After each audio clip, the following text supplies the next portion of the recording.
নমস্কার দর্শক বন্ধুরা, রোশনাইয়ের আজকের পর্ব নিয়ে আমি চলে এসেছি তোমাদের সামনে। গল্পের শুরুতে আমরা দেখতে পাচ্ছি যে দর্শকরা রোশনাইকে কিছু বক্তব্য রাখার জন্য বলে।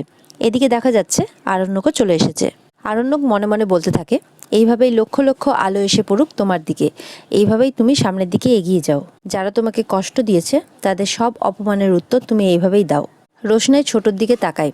ছোটু বলে, বেস্ট অফ লাক, বলো তুমি বলো, ইশারা করে বলে। রোশনাই বলে, এর আগে আমি একবারই এরকম স্টেজে উঠেছিলাম আর মাইক্রোফোন হাতে ধরে কথা বলেছিলাম, আর আজকে আমি আরেকবার বলছি, আমি হয়তো গুছিয়ে কথা বলতে পারবো না, তার জন্য আপনারা আমাকে ক্ষমা করবেন। এই অ্যাডটাতে দেখানো হয়েছে আমি একজন নৃত্যশিল্পী। নাচকে আমি মানুষকে সুস্থ রাখার একটা মাধ্যম হিসেবে মনে করি। আমি শুধুমাত্র একজন গৃহবন্দী নারীই নই যে গয়নার আর সাজগোজের মধ্যেই নিজেকে ভরিয়ে রাখে। আমার বাইরেও একটা জগৎ আছে, বাইরেও একটা জীবন আছে। আমি বাইরের জীবনেও সফল। ঘরে আর বাইরের এই সেতুবন্ধনের মাধ্যমই হলো আমার এই সাজ আর এই গয়না। এই অ্যাডটা থেকে আমি এইটুকুই বুঝেছি। তবে এই বিজ্ঞাপন আমার জীবনের প্রথম আর সব থেকে বড় সুযোগ, হয়তো শেষ সুযোগও। আরণ্যক একটু অবাক হয়।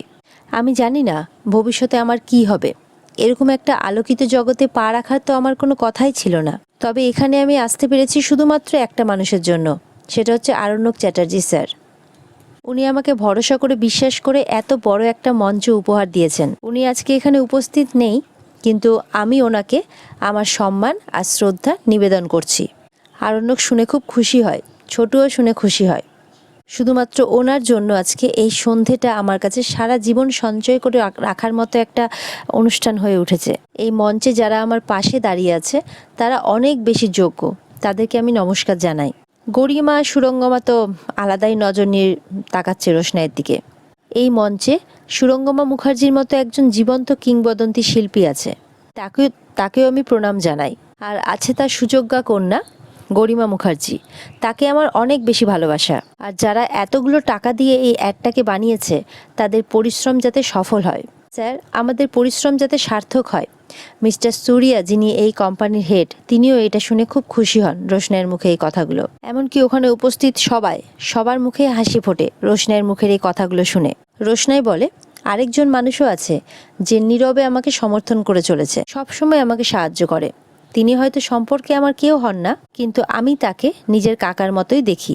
ছোটু, আমি তোমাকেও প্রণাম জানাই।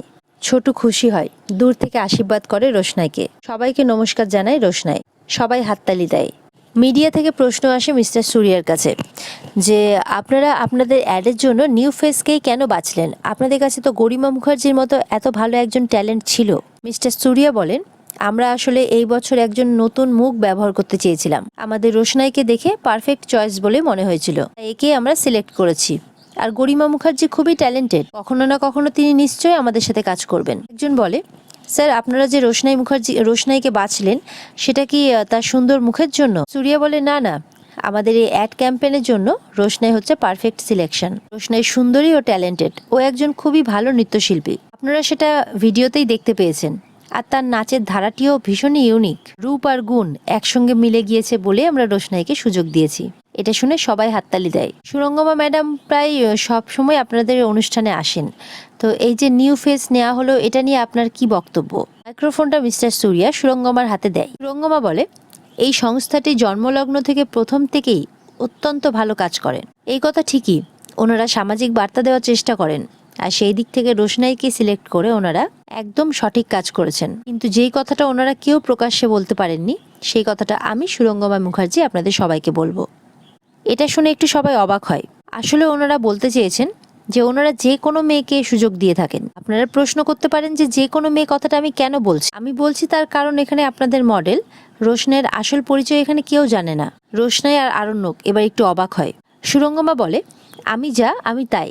আপনারা আমাকে যেই পরিচয়ে চেনেন এক্স্যাক্টলি আমি তাই। একটা প্রজেক্ট করার জন্য একটা স্পেশাল স্কিল লাগে, সেই দিক থেকে বিচার করলে রোশনাই একদম পারফেক্ট। আর রোশনাইয়ের আসল পরিচয়টা হলো সে একজন বাড়ির মেড। সবাই ওখানে উপস্থিত সবাই এই কথাটা শুনে অবাক হয়ে যায়। একটু আগে আপনাদের মডেল আপনাদের সবাইকে বললো না যে ও আরণ্যক চ্যাটার্জির উপর কৃতজ্ঞ? তার কারণ হলো ও হলো আরণ্যক চ্যাটার্জির বাড়ির মেড। আপনারা হয়তো সবাই জানেন আমার মেয়ে গরিমা মুখার্জির সাথে আরণ্যক চ্যাটার্জির বিয়ে ঠিক হয়ে গেছে, আর কদিন বাদেই ওদের বিয়ে। আর সেই সূত্রে আমার জানার সুযোগ হয়েছে যে রোশনাই আরণ্যক চ্যাটার্জির বাড়ির মেড। আরণ্যক খুব ভালো মানুষ, ও এইভাবেই লোককে হেল্প করে, আর ওর জন্যই রোশনাই আজকে এই সুযোগটা পেয়েছে। অন্যান্য সব মেয়ের মতোই রোশনাই একটু একটু নাচতে পারে, আর আমি যখন এই কথাটা বলছি তখন নিশ্চয়ই সেইটার গুরুত্ব অবশ্যই আছে। সেই কারণেই হয়তো আরণ্যক চ্যাটার্জি তার অফিসের প্রোগ্রামে প্রথম রোশনাইকে নাচার সুযোগ করে দেয়। এক্স্যাক্টলি এইভাবেই ও সিলেক্টেড হয়েছে আর এই মঞ্চে আসতে পেরেছে। মিস্টার সুরিয়া তো খুব অবাক হয়, বারবার করে রোশনাইয়ের দিকে তাকায়। আরণ্যক চ্যাটার্জি অত্যন্ত উদার মনের মানুষ, ওই জন্য হয়তো ওর পরিচয়টা কখনোই আপনাকে দেননি, আপনাদের কাউকেই দেয়নি। কিন্তু আমি মনে করি মানুষের প্রকৃত পরিচয় দেওয়ার মধ্যে কোনো গ্লানি নেই, বরঞ্চ সেটাই তার গৌরব। এই যে আপনাদের রোশনাই হয়তো এখানে আসার আগেও ঝাড়পোছ করে এসছে, আবার এখান থেকে যাওয়ার পরে হয়তো সে ঝাড়পোছই করবে, কারণ সেটাই ওর আসল পরিচয় আর সেটাই ওর আসল কাজ।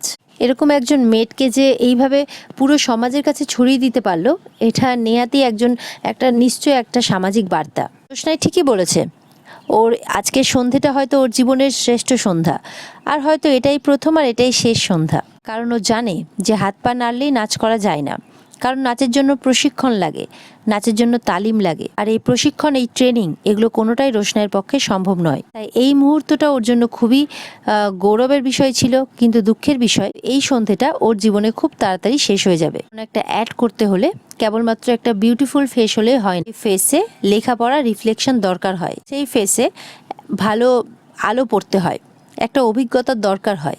আমি আমার কোম্পানির ম্যানেজমেন্টকে আন্তরিক ধন্যবাদ দিচ্ছি এই কোম্পানিকে, যে ওনারা একজন মেয়েটকে এই সুযোগটা করে দিয়েছেন। এরকমভাবে আরও অনেক অনেক কথা বলে অপমান করতে থাকে রোশনাইকে সুরঙ্গমা।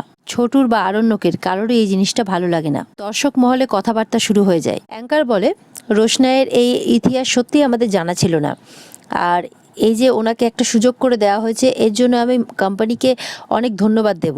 স্টেজে গরিমা মুখার্জিকে কিছু বলতে বলা হয়। গরিমা বলে, আমি যখনই আরণ্যকের বাড়িতে যাই তখনই আমাকে জুস, স্ন্যাক্স এগুলো সার্ভ করে রোশনাই। ইনফ্যাক্ট আরণ্যকের বাড়িটাও একদম ঝকঝকে তকতকে করে মেনটেন করে রাখে।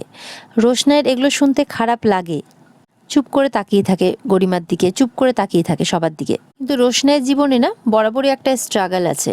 কিছুদিন আগেই রোশনাইয়ের মা আত্মহত্যা করেছেন, তারপরে আরণ্যক ওকে নিজেদের বাড়িতে নিয়ে আসে আর কাজের লোক হিসেবে নিযুক্ত করে। সেই থেকেই ও আরণ্যকের বাড়িতেই আছে। আপনাদের সবার শুনে ভালো লাগবে যে রোশনাইয়ের জন্য আমরা একটা ভালো পাত্র খুঁজছি, যাতে ও বিয়ে করে সুখে সংসার করতে পারে। কতদিনই বা অন্যের বাড়িতে কাজ করবে। আর এই সংস্থাকে আমি ধন্যবাদ জানাতে চাই।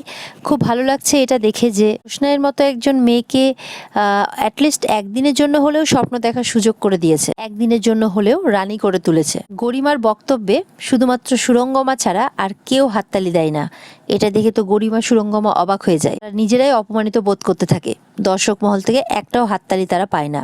সুরিয়া বলে মিডিয়াকে, দেখুন আপনাদের যদি কিছু বলার থাকে বা কোনো প্রশ্ন থাকে আপনারা করতে পারে। মিডিয়া বলে, আমাদের একটা প্রশ্ন আছে রোশনাইয়ের কাছে। রোশনাই, আপনি কি কোনোদিনও ভেবেছিলেন যে আপনার জীবনে এরকম একটা সন্ধে আসতে পারে? তো লোকেই তো লোকের বাড়িতে কাজ করে, কিন্তু তারা এরকম সন্ধে পায় না, আপনি পেয়েছেন। এই জন্য অবশ্য আপনি আরণ্যক চ্যাটার্জিকে কৃতজ্ঞতা জানিয়েছেন। তবুও বলছি, আপনার মনে কি কোনোদিনও এরকম স্বপ্ন ছিল আপনিও এরকম একটা সন্ধে উপহার পেতে পারেন? পরেও কি আপনি মেড হিসেবে থেকে যাবেন, নাকি অন্য কোনো ক্যারিয়ার শুরু করবেন? এই স্বপ্ন পূরণ করার জন্য আপনি কিভাবে প্রিপারেশন নিচ্ছেন? আরেকজন বলে, শূন্য থেকে শুরু করবেন কিভাবে?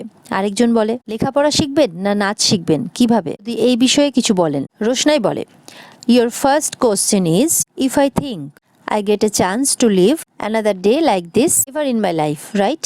I don't think so, that I will be able to live another day like this ever in my life. But I would like to go against Mrs. Surangama Mukherjee to say this. My mother was a great dancer. রোশনাইয়ের মুখে English শুনে সবাই হতভম্ব হয়ে যায়, just অবাক হয়ে যায়। আরণ্যকও, আর ওদিকে সুরঙ্গমা আর গরিমার মুখে তো ভালো করে চুনকালি পড়ে। রোশনাই আরও বলে, মিস্টার সুরিয়া সহ আরণ্যক, ছোটু, উপস্থিত সমস্ত দর্শকবৃন্দ, এমনকি মিডিয়াও খুব খুশি হয়ে যায় রোশনাইয়ের মুখে এরকম কথা শুনে। রোশনাই বলে, খুব ভালো নাচ করতেন আমার মা, তাই হয়তো ওনার গর্ভে থাকাকালীনই আমি হাত পা নাড়তে শিখে গিয়েছিলাম। তারপর বড় হওয়ার সাথে সাথে নাচটা আমার প্যাশন হয়ে যায়, নাচ আমার বন্ধু, নাচ আমার সুখ দুঃখ হয়ে যায়। নাচ ছাড়া রোশনাইয়ের কোনো অস্তিত্বই নেই, কারণ আমার মাই যে শুধু গ্রেট ডান্সার সেটা নয়, আমার পরিবারে নাচের ঘরানা আছে। মা ভয় পায়, বলে, মা এবার কি তোমার পরিচয়টাও বলে দেবে নাকি? মা বলে, বলে দেখুক না একবার, তারপর দেখছি। রিমা বলে, কিন্তু মনে হচ্ছে ও বলে দিতে পারে। আমার মায়ের নাম সুদর্শনা দেবী আর আমার মাসির নাম সুরঙ্গমা মুখার্জি। সুরঙ্গমা তো অবাক হয়ে রোশনাইয়ের দিকে তাকায়, সাথে গরিমাও। আরণ্যক তো খুব খুশি হয়, যেন যোগ্য জবাব পড়েছে তাদের মুখের উপর। উপস্থিত সবাই অবাক হয়ে যায়। মিস্টার সুরিয়াও তাকায় সুরঙ্গমার দিকে, সবাই হাততালি দেয় রোশনাইয়ের কথায়। রিমা আর সুরঙ্গমা মুখ হাঁ করে দাঁড়িয়ে থাকে। আর এখানেই আজকের পর্ব শেষ হয়ে যায়। তো বন্ধুরা, কেমন লাগলো আজকের পর্ব তোমাদের? দেখা হচ্ছে তোমাদের সাথে এরকমই আরেক জমজমাট এপিসোড নিয়ে আগামীকালকে। ততক্ষণ সবাই অপেক্ষা করো, ভালো থাকবে।